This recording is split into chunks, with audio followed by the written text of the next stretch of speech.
나는 전능하신 아버지 하나님 천지의 창조주를 믿습니다.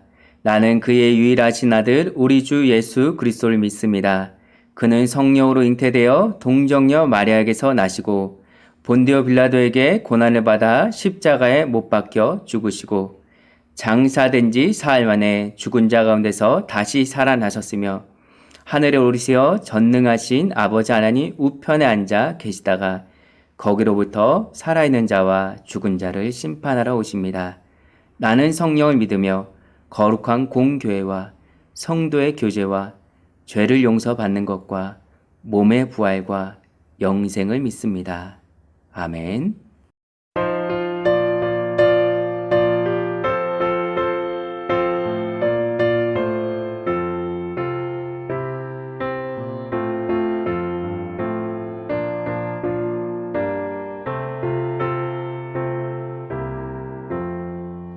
천지에 있는 이름 중 귀하고 높은 이름 주 나시기 전 지으신 우주의 이름 예수 주 앞에 내가 엎드려 그 이름 찬송함은 내 귀에 들린 말씀 중 귀하신 이름 예수 주 십자가에 달릴 때 명패에 쓰인 대로 저 유대인의 왕이요 곧 우리 왕이시라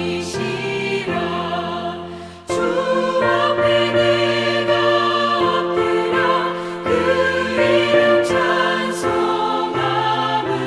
내 귀에 들린 말씀 중 귀하신 이름 예수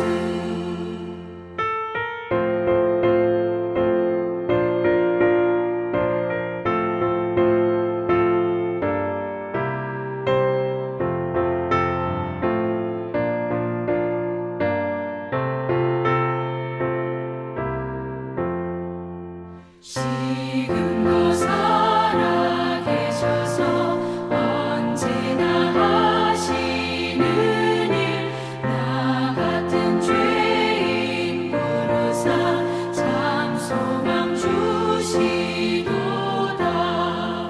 주 앞에 내가 엎드려 그 이름 찬송함은 내 귀에 들린 말씀 중 귀하신 이름 예수 주 예수께서 영원히 어제나 오늘이나 그 이름으로 우리에게 상복을 내리신다 주 앞에 내가 엎드려 그 이름 찬송함은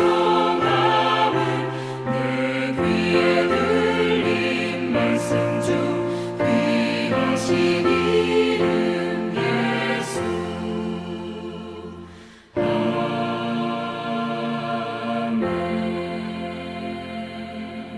할렐루야. 오늘 하루도 주님의 은혜가 삶 가운데 충만하시기를 기도드립니다. 오늘 함께 나눈 말씀은 열왕기상 11장 1절에서 8절까지의 말씀입니다. 열왕기상 11장 1절에서 8절까지 말씀을 제가 봉독하겠습니다. 솔로몬 왕이 바로의 딸 외에 이방의 많은 여인을 사랑하였으니 곧 모압과 암몬과 에돔과 시돈과 헷 여인이라.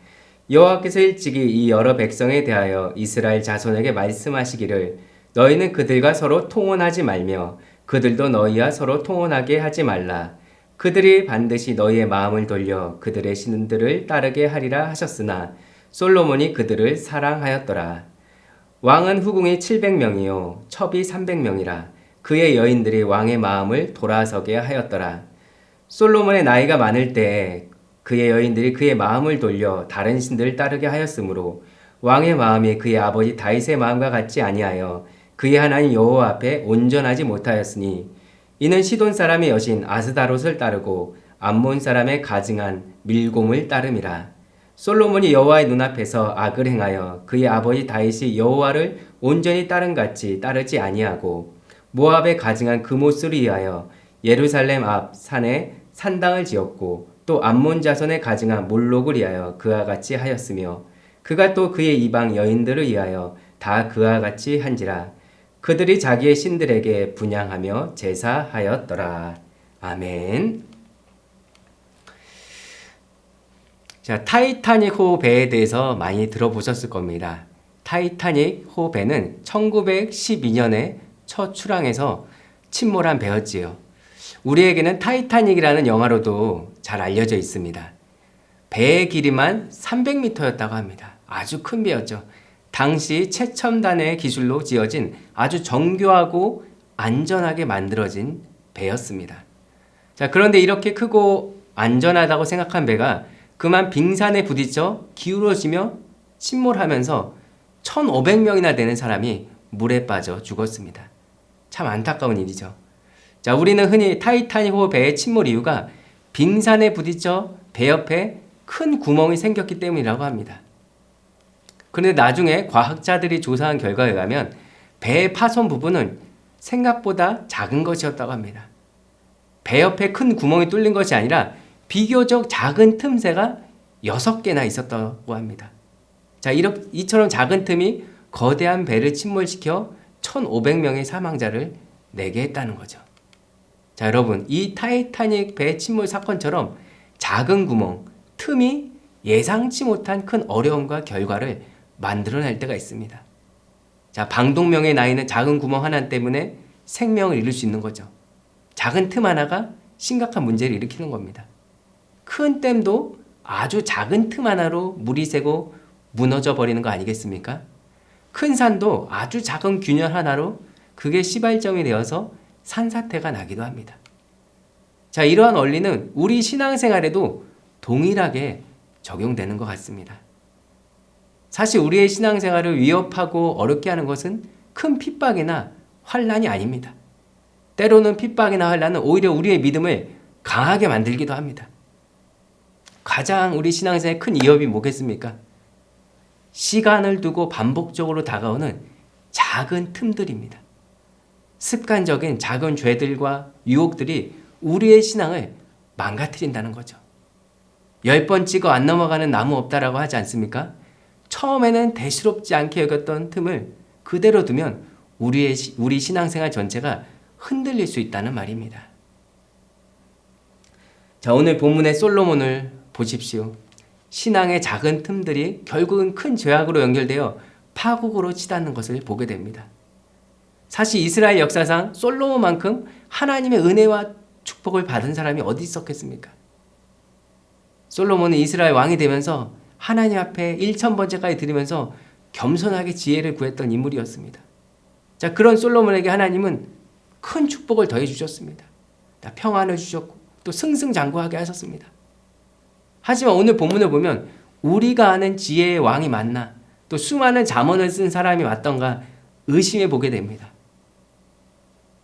자, 열왕기상 11장부터는 솔로몬의 타락과 추락이 계속 이야기됩니다. 자, 솔로몬의 타락은 어디에서 시작되었겠습니까? 솔로몬을 하여금 하나님께로부터 마음을 떠나게 한 결정적인 틈을 제공한 것은 여인들이었습니다. 모압, 암몬 등과 같은 이방의 여인들이었죠. 자, 본문 1절을 한번 보십시오. 솔로몬 왕이 바로의 딸 외에 이방의 많은 여인을 사랑하였으니 곧 모압과 암몬과 에돔과 시돈과 헷 여인이라. 자, 하나님께서는 신명기 말씀을 통해서 앞에 이스라엘 왕이 될 자들에게 아내를 많이 두어 마음이 미혹되지 않도록 분명히 말씀하셨습니다. 또 왕은 아내를 많이 두지 말고 또 자기를 위해서 또 재물을 많이 쌓지도 말라고 하나님은 또 말씀하셨죠. 자, 어렸을 때부터 이렇게 율법과 말씀을 배웠던 솔로몬이 이러한 말씀을 몰랐을 리가 없습니다. 또한 많은 잠언의 저자인 우리 솔로몬이 이방 여인을 사랑하여 마음을 빼앗길 때 어떤 결과가 올지도 잘 알고 있었을 겁니다. 자, 하지만 오늘 본문 2절 후반절에 보면 솔로몬이 하나님께서 금하신 이방 여인들을 사랑했다고 말하고 있습니다. 하나님이 아닌 다른 신들을 따르게 한 여인들을 솔로몬이 사랑했다는 거죠. 물론 솔로몬이 이방 왕의 그 딸을 자신의 부인으로 삼은 데는 분명한 이유가 있었죠. 그 이방들의 그 왕의 딸을 아내로 삼으로써 당시 그 강국이었던 이방 나라들과 자연스럽게 동맹 관계를 맺기 위한 정치적인 계산이었습니다. 하지만 문제는 그 이면에 숨어있는 영적인 영향력을 무시했다는 거죠. 자, 아내로 맞이한 이방의 딸들은 어떤 여인들입니까? 하나님을 경외하는 여인들이 아니었습니다. 우상을 숭배하는 여인들이었습니다. 결혼이라는 것은 그 사람 자체만을 받아들이는 것이 아니라는 거죠. 죄는 꼬리에 꼬리를 물고 들어옵니다. 솔로몬은 여인을 사랑한 것에 불과하다고 말할 수 있었겠지만 그들은 하나님이 금하신 이방 여인들이었습니다. 그리고 그들은 모두 자기의 신들을 가지고 들어왔죠. 또 그로 말미암아 이방 신에 대한 제사가 예루살렘의 솔로몬 궁에서 이루어지게 되었습니다. 그리고 그것은 이스라엘 전역으로 확산되게 된 것이었습니다. 자, 작은 불꽃 하나가 큰 불을 일으키듯이 작은 죄가 큰 죄를 일으키는 것입니다. 작은 지역에서 일어난 죄가 전국적으로 확산되어 버리고 말았습니다. 자, 여러분, 우리가 기억할 것은 솔로몬이 처음부터 우상 숭배를 한 것이 아니라는 사실이죠. 사실 솔로몬도 자기가 설마 이방인 아내들 때문에 하나님을 저버리게 될 줄은 몰랐을 것입니다. 자기는 지혜가 넘치고 강하기 때문에 괜찮을 거라고, 얼마든지 자기가 이 상황을 컨트롤할 수 있다고 생각했을 것입니다. 그러나 여러분, 오산이었죠. 잘못된 생각이었습니다. 4절 말씀 한번 보십시오. 솔로몬이 나이가 많을 때 그의 여인들이 그의 마음을 돌려 다른 신들을 따르게 하였으므로.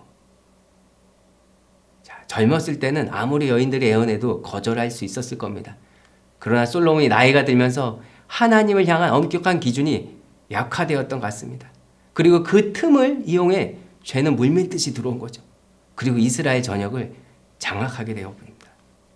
죄란 이런 것입니다. 참으로 두렵고 무서운 것입니다.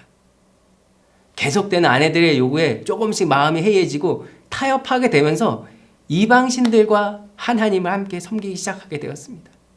결국은 거리낌 없이 우상숭배에 빠져서 곳곳에 이방신당들을 세우는 일까지 서슴지 않게 된 것이죠. 자, 이것들을 볼 때 우리는 스스로의 능력을 과신해서는 안 된다는 것을 배우게 됩니다. 나는 아직 젊고 힘이 있으니까 괜찮겠지. 이번 한 번만은 괜찮겠지. 이 정도는 괜찮겠지. 자, 이건 내가 얼마든지 컨트롤할 수 있는 거야 라고 확신할 수 없다는 것입니다. 누구나 죄 앞에서는 이런 방심을 해서는 안 됩니다. 누구나 방심하면 신앙생활의 위기에 빠질 수 있습니다. 그러면 우리는 나는 괜찮을 것이라는 자만을 갖지 말아야 됩니다. 신앙의 위기를 피하려면 매사에 조심하는 것이 최선이라는 거죠. 매사에 무엇을 조심합니까? 내가 하나님보다 앞서고 있진 않은지, 내가 혹시 하나님보다 높아지지 않도록 늘 조심해야 된다는 거죠. 죄 앞에서 조심해야 됩니다. 나도 교만해질 수 있습니다. 나도 나태해질 수 있고, 나도 욕심에 얼마든지 사로잡힐 수 있고, 나도 세상 쾌락에 넘어질 수 있다는 것을 기억해야 됩니다. 나도 그런 연약한 존재이기 때문에 늘 하나님을 기억해야 되는 거죠. 그래서 고린도전서 10장 12절의 말씀에 보면 이런 말씀이 있죠. 그런즉 선줄로 생각하는 자는 넘어질까 조심하라. 자, 선줄로 생각하는 자는 넘어질까 조심하라. 자, 그렇습니다. 우리가 소위 잘 나갈 때, 성공했을 때, 하나님의 축복을 누리고 있을 때, 승승장구할 때 넘어질까 조심해야 됩니다. 자, 우리는 성공하고 나면 성공을 위해 기도한 것을 쉽게 잊어버리고 맙니다. 솔로몬은 지혜와 권세와 능력을 가져다 준 하나님의 손길을 그만 잊어버렸습니다. 솔로몬은 본인이 가진 모든 것이 하나님의 도우심이 아닌 자신의 능력이라고 착각했습니다. 자, 여러분, 영적인 부분에 있어서 우리 그리스도인들은 어떻게 보면 늘 초보 운전자 같은 마음 자세를 지니고 살아가야 됩니다. 초보 운전자. 초보 운전자가 어떻게 합니까? 늘 매사에 조심하지 않습니까? 사소한 실수가 언제든 큰 대형 사고를 불러일으킨다는 그런 경각심을 가지고 앞뒤 좌우로 보면서 조심스럽게 운전하지 않습니까? 자, 우리 그리스도인들은 영적으로 나의 신앙생활을 무너뜨리는 작은 틈들을 늘 이렇게 초보 운전자처럼 조심하면서 죄에 대해서 민감해야 됩니다.